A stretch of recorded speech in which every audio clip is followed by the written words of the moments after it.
Hey everybody, so I made it to Washington last night. I'm still a little ways away from my destination, but my destination looks like it may be changing. I pulled into a truck stop last night and I checked my emails before I went to bed, and my employer at this work camping job had emailed me and told me that she sold the business.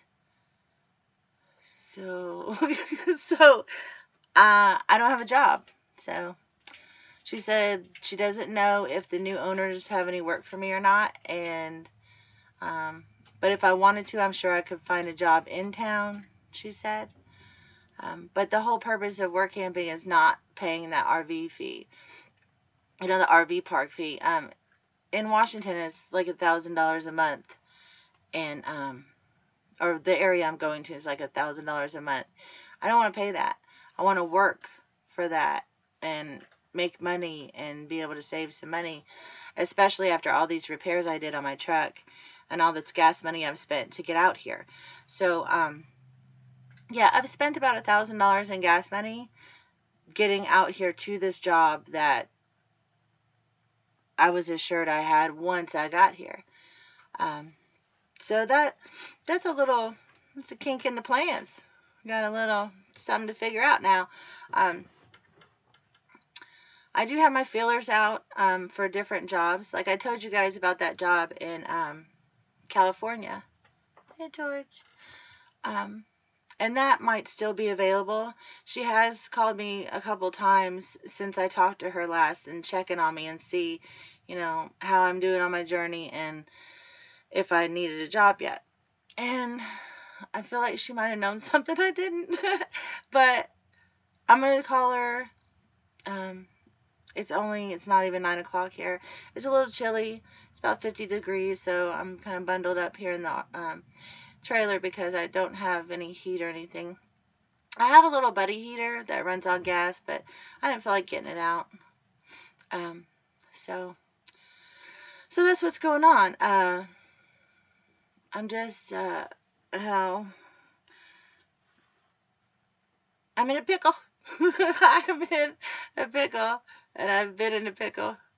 But I'm trying to take it all with just, things happen. She said that she sold the business. It was unexpected.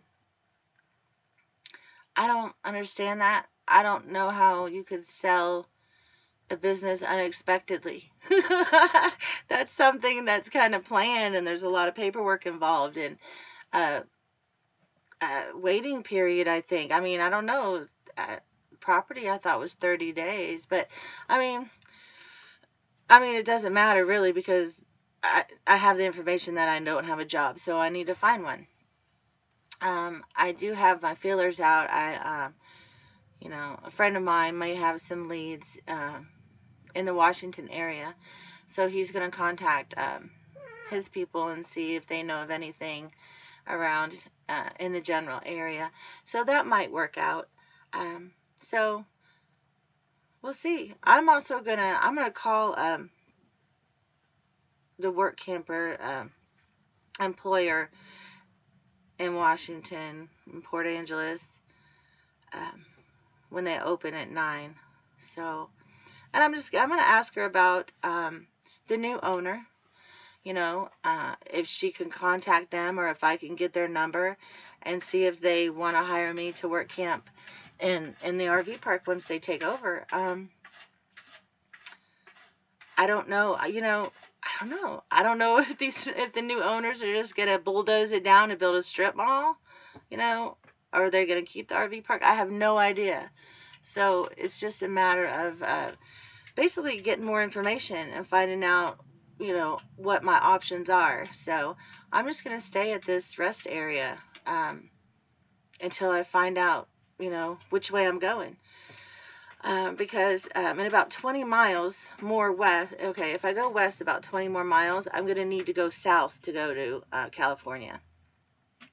If I keep going to Port Angeles without, having a job, I'm not comfortable with that. I want a job before I move from this spot. Unfortunately, it's a rest area.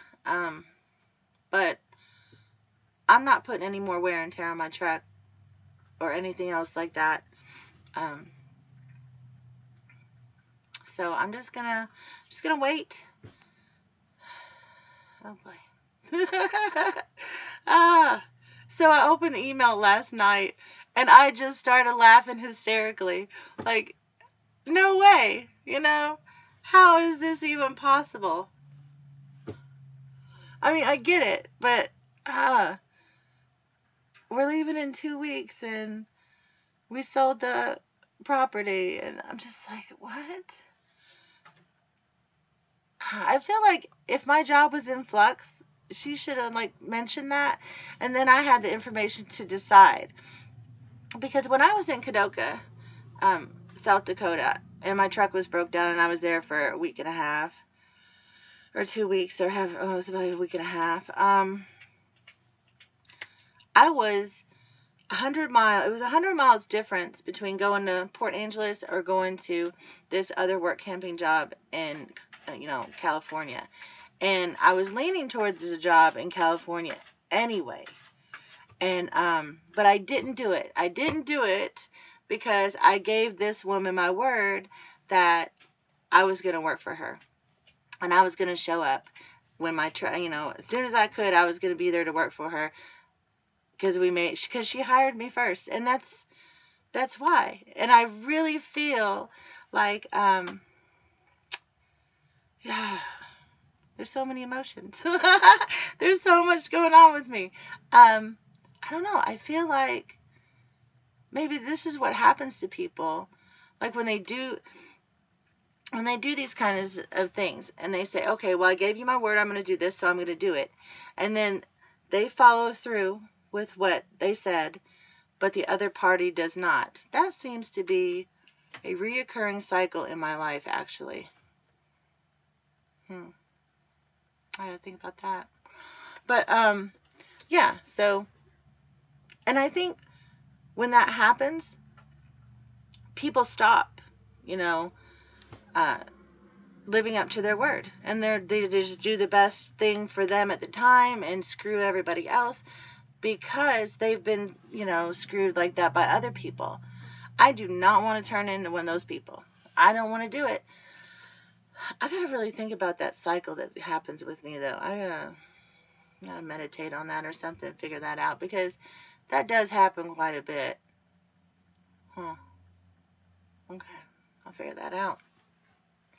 Figure that out and what it means in my life and what I'm supposed to be doing different. I have a couple different friends. Well, my sister and a friend of mine in Florida, they both told me, the universe is trying to tell you something and you're not listening. And I'm like, well, I don't know. What's it trying to tell me, Is it trying to tell me to be like, don't do that? Or is it trying to tell me, keep fighting for what you want to, testing me and be like, keep fighting for what you want to do? I mean, who knows what the universe wants? I don't know. I don't believe it. It's just things. It has been one disaster after another. It really has. It has been one thing right after another for the past probably 3 weeks.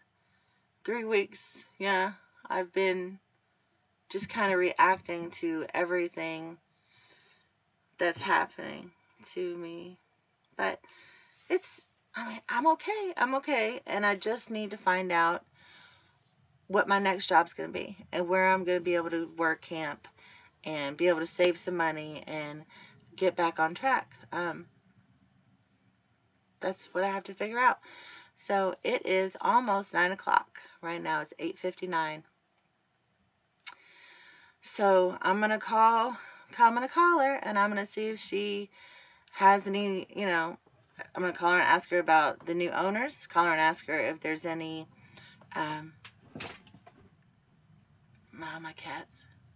Call her and see if there's any jobs she knows that, any other work camping jobs. Maybe she knows somebody at another resort, possibly. I mean, I'm going to talk to her about these things. And I'm not going to be like, you told me that you were going to have a job for me. I'm not going to do all that because, that's really pointless. She knows she had a job for me. She knows that she doesn't now. So we'll just see where we can go from here, and see what she has to say about any opportunities that she may know of for me out there. And as she can either contact the new owners, or I would rather do it actually. I would rather contact the new owners and see, talk to them, tell them, hey, that I was supposed to do this, and I still can if you guys want to hire me. I'm kind of surprised that she didn't tell these people that, hey, I have a work camper coming in. This is what she's supposed to do, and this was our deal. I'm surprised she didn't do that with the new owner. That seems, I don't even know the word for that. I'm not going to cuss. Poopy. I'm going to say poopy. It seems really poopy that she would do something like that. But anyway, yeah, I'm going to give her a call now and see what's going on. All right, talk to y'all later.